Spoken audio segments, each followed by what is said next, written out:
Tanggalin mo na lang yung mga...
Dugong bughaw? Oo, dugong kalyari. Ano ba yun? Wala.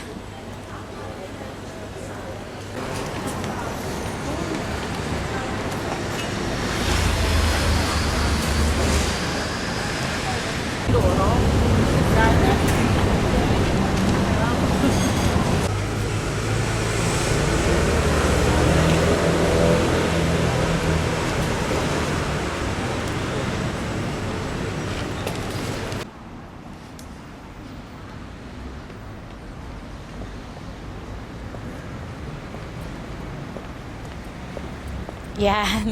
Okay, okay. Teka lang, Dr. Dulay.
Okay, napakaganda ng mga sinabi ng ating presidente sa kanyang SONA, no?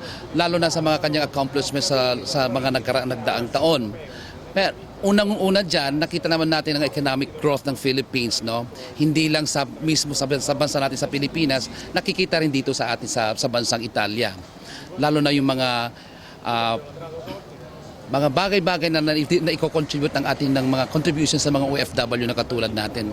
Noong 2010 ho, naipangako ng Pangulo, no, nakitang-kita naman natin sa kanyang SONA noong 2010, na nagsabi siya na ang mga magsasaka ay hindi mawawala na po yung tinatawag na middleman pagdating ng pag-aani ng mga palay. Pero hanggang ngayon po, nagsasuffer pa rin yung mga magsasaka, hindi po natupad yun.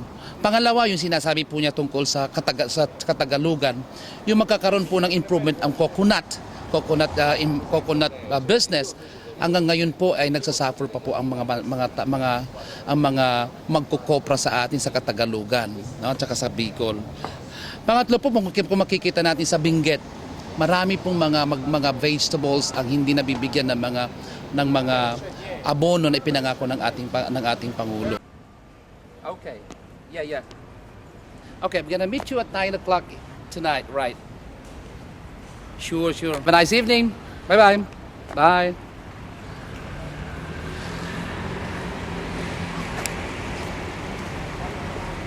Okay, Ready? Game.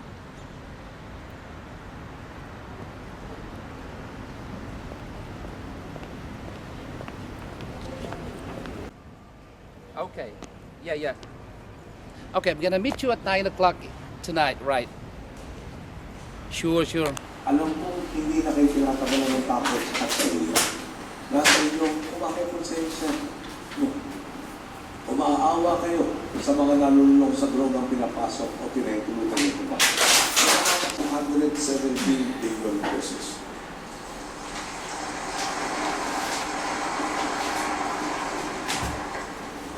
Ito ang cash collections ng customs ko para sa parang panahon.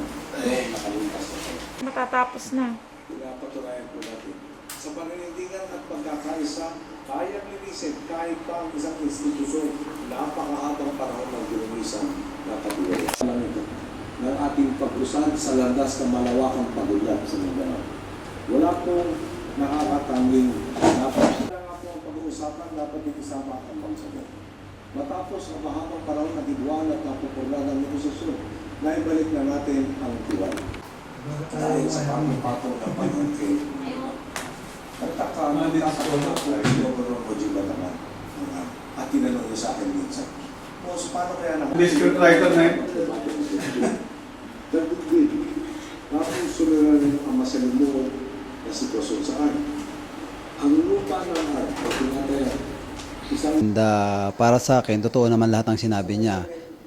Specifically dun sa infrastructure, talaga naman boom tayo pagdating sa infrastructure. Actually, marami tayong mga investor coming from Europe. So marami tayong mga puti na investor at para lalo pang tumibay ang ating gobyerno. So para sa akin, yung mga nanggugulo sa ating Pangulo, parte lang yun ng pamumulitika din nila eh. Dahil siyempre, bilang mahigpit ang Pangulo sa pagiging sa korupsyon, so natural, yung mga tao na nangungurap, nasasagasaan sila masyado. Kaya ang nangyayari, gumagawa na sila ng aksyon para mawala ang ating Pangulo. Para sa akin, ang paglilikod niya kasama ang puso. Salamat.